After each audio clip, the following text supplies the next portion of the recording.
Hello out there in YouTube land or Facebook land or internet land, wherever you happen to be watching this from, and welcome to the Diocesan Environment Network chat show. And today our guest is Anne Marie Dalton, and she's a retired professor from St. Mary's University, where she researched and taught in the areas of religion, ecology, science, and religion. And today she's here to talk to us about ecological citizenship. Anne Marie, thanks for agreeing to do this interview, and thanks for coming on. It's a snowy day here in Nova Scotia, but today we're going to talk about ecological citizenship. And Anne Marie, what exactly is ecological citizenship? Well, I think I would answer it first by talking about what this phrase ecological citizenship means by citizenship. It's based on a notion of citizenship that holds the notion of responsibility in balance with rights. And so its origin is in a new discussion of citizenship around how does one become a citizen. So there's a big emphasis on formation and education for citizenship. Ecological citizenship is an extension of the term, which says, okay, we've learned to be citizens, or we can learn to be citizens of a nation or of a city or of a province, but it extends that to being actually citizens of Earth and citizens of planet. And again, the emphasis is basically on what not just on education for advocacy, which is part of it, but also on the formation of citizens who would actually be more inclined to act as advocates for the environment and to produce that sort of appreciation and respect for creation. It was lifted up within the religious realm by Pope Francis in his encyclical Laudato Si, where he uses the secular meaning, but he places it within the tradition of Christianity in terms of Christianity's role, the many facets of how Christianity produced Christian citizens or citizens within a church.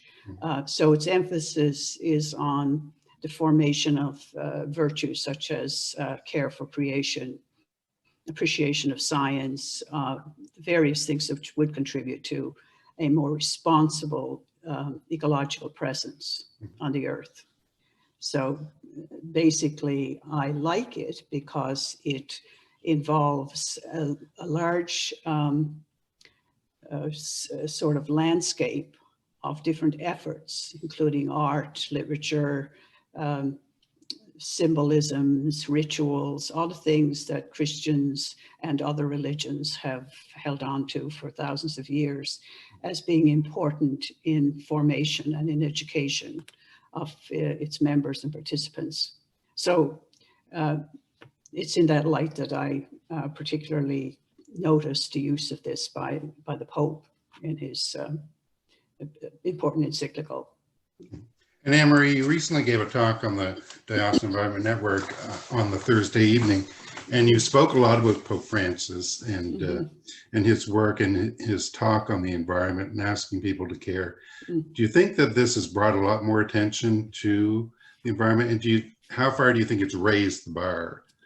It's really, really difficult to give a quantitative answer to how far, I suppose. But this was an encyclical, which gives an important status within the Catholic community, at least, because there are many things that come out from the Pope. But when something's giving an encyclical entitlement, means it gives it far greater importance. So it was received with great importance, not just by the Roman Catholic community, but by people involved in teaching religion and ecology.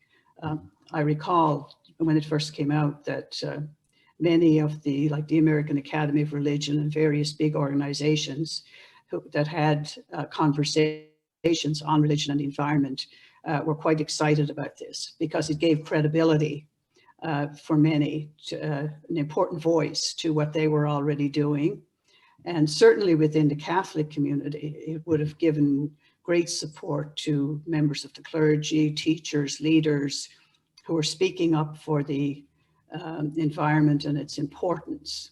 because, of course, within that community, the Pope still has a lot of power in the structure of the Catholic Church, but also internationally is well respected. Pope Francis is among all religious leaders. So we had, so it really, I think, catapulted the discussion, at least, into, you know, circles where it may not have been before, just by giving credence to that. And the same thing is true of religious statements by most religious leaders. The more highly regarded they are, the more influence the rhetoric and so on has. You know, as we noticed in last week in the United States, rhetoric is a fairly strong and even dangerous sort of thing, but rhetoric can be used for important good. I mean, preaching is all about that. It's all about the rhetoric. So in that way, I think it broadens the way in which people think of being involved in work for about climate change and environment, broader than advocacy, but also supports advocacy on behalf of species and the poor and various people, because the Pope also brought this notion of the environment together with social justice, which in the beginning, those two areas of concern were actually quite at conflict with each other. So I think that was also an important contribution, particularly for people in religious circles, but I think worldwide as well. And you also spoke about being at a conference in Washington where, you know, you're writing a statement at the end of the conference, and it was a group of scientists and a group of religious folk together. Yes. And at that conference, you know, you had to tone down some of the statement to not say, was it creation or creative? Yeah, well, that was one example, creation, yes. Yeah. So, yes, well, yeah. Okay, sorry. So, but you know, a lot of times within the, you know, the religious ecological movement is sort of like a subgroup within the ecological movement. And sometimes we're made to feel like perhaps we need to tone down or put in the closet, you know, our faith. So what's your feelings on that? Well, just to go back to the source of the question on creation is, it infers a creator. It means that, so I think it's used quite generally by a lot of people without even really thinking about the theological meaning of it, but it is a religious word, and actually would not even be precisely correct if you were a Hindu to talk about creation in the same way that Christians do, because they believe in an infinite world. But so scientists objected because they didn't want to sign on to something which talked about the world as created. You can't say that as a scientific statement.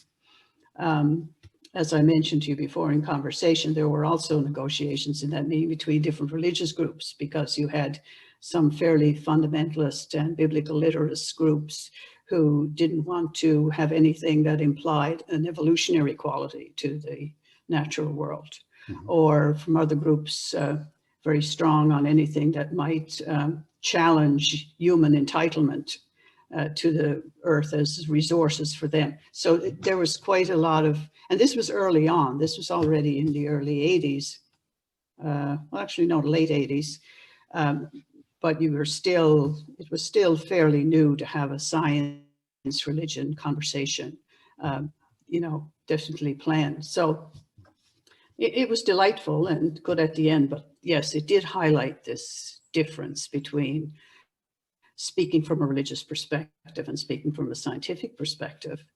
And actually is not a bad thing, because I guess as religion people, we need to be careful about mixing those two things up language-wise. And the same thing, like scientists are very nervous about people using religious statements as if they were somehow scientific statements. So it has something to do with the understanding of faith. But as far as being involved with religion and ecology for my whole career, and even before it as a student, there is quite a large movement I think it was not quite as large in Canada, but certainly there's a large forum at Yale University, used to be at Harvard, that published a whole series of books relating different religions to the environmental crises, and that was in the 80s. And there were writings in the 70s. In fact, when I went to study, I switched from a degree in mathematics and biology into a degree in religion because I found a teacher who related religion to the environment. And so I went to study with him at Fordham University. That was Thomas Berry. And so it was quite a major shift in my own trajectory of where I was going. So there has been a fairly active movement, at least in the academic community. I think it's harder for churches to speak out as sort of people of faith with a particular set of beliefs and so on. That's very suspicious now to a secular world for them to be in public. And I think that's what you're referring to. I think that's true, but I think we need to be brave about it because, you know, there are certain segments of Christianity in particular that come out quite strongly against anything to do with climate change as too much of a secularization of civilization and of nations and so on, and that those of us who are tend to be not so literalist and more appreciative of science and so on need to have a stronger voice, I think.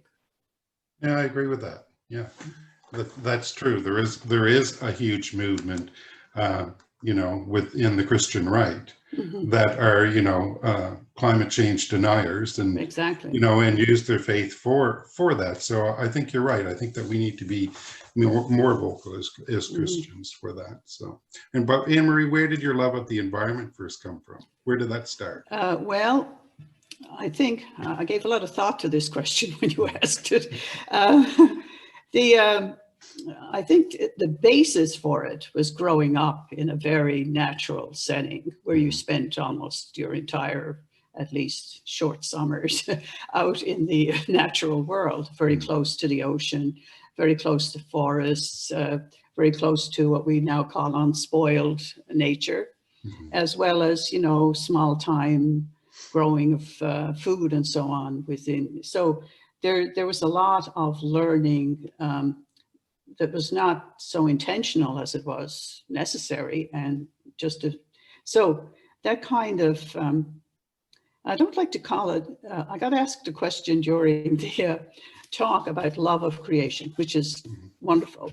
And, you know, we only care for that which we love, we say. But it wasn't so much for me a love as a respect. I mean, I didn't love it when I lay there at night with fierce winds swirling around the roof and the ocean like 6 meters from the door or something.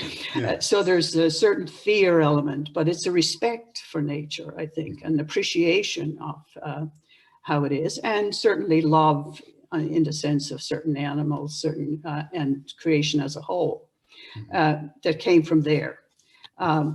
When I did my undergraduate work, I was doing mathematics and biology with a science degree. And I came across the beginnings of the academic study of ecology with one of my professors. Shortly after, or a couple of years later, I was visiting a friend who worked at a retreat center in Ontario. And I picked up an essay that was sitting near the chair where I was sitting, written by this person called Thomas Berry, in which he was arguing that in order to really sort of mobilize or inform a whole population of people or a global population of people, we had to think about it as a religious issue. That attitudes towards ecology, towards the natural world, were largely imbued in the Western world by Christianity, both for better and for worse. And so in order to do something about it, we had to look at where religion fit into this. And I was totally convinced. I was like, so because my interest was always on how will I get this word out? And I really wanted to teach and research in the area. So basically, I think Through him, I met Club of Rome. I don't know if you remember, they did Limits of Growth back in 1972, this group that was asked to get some kind of idea of worldwide how species were doing, how the planet was doing. And it came out with an amazing statement called Limits to Growth, which just gave some of the first warnings about where things were going, extinction of species, overpopulation, and such things. So I was able to meet some of those in person in New York, visiting with Thomas Berry to see what the possibility of going to study with him was. And that really sort of galvanized my attention, I think, to the issue. Yeah. That's where it all started.